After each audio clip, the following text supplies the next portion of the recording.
Saudi আরবের Jeddah প্রতিনিধি হানিশ সরকার উজ্জ্বল ও দক্ষিণ আফ্রিকার প্রতিনিধি ফারুক আস্তানার পাঠানো তথ্যচিত্রে প্রবাসের সংবাদ জানাচ্ছেন সামদানি প্রত্যয়।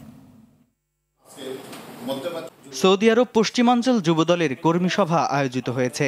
সৌদি আরব পশ্চিমাঞ্চল যুবদলের সভাপতি আব্দুল মান্নানের সভাপতিত্বে প্রধান অতিথি ছিলেন সৌদি আরব পশ্চিমাঞ্চল বিএনপির আহ্বায়ক আহমেদ আলী মুকিব।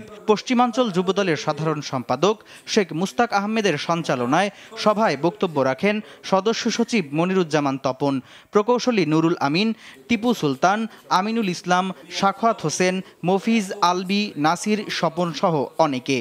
বক্তারা দলের সবাইকে ভারপ্রাপ্ত চেয়ারম্যান তারেক রহমানের নির্দেশনা মেনে একসাথে কাজ করার জন্য আহ্বান জানান।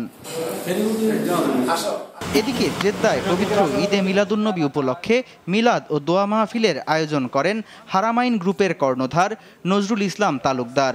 মোহাম্মদ পারভেজের সঞ্চালনায় প্রধান অতিথি ছিলেন মোহাম্মদ হারুন, বিশেষ অতিথি ছিলেন SM মহিউদ্দিন।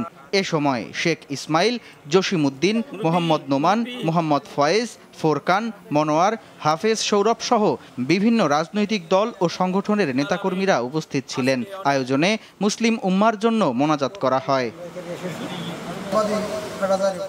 দক্ষিণ আফ্রিকার শাখা জাকের পার্টির আয়োজনে পবিত্র ঈদে মিলাদুন্নবী ও জাকের পার্টির ৩৫তম প্রতিষ্ঠা বার্ষিকী উদযাপিত হয়েছে।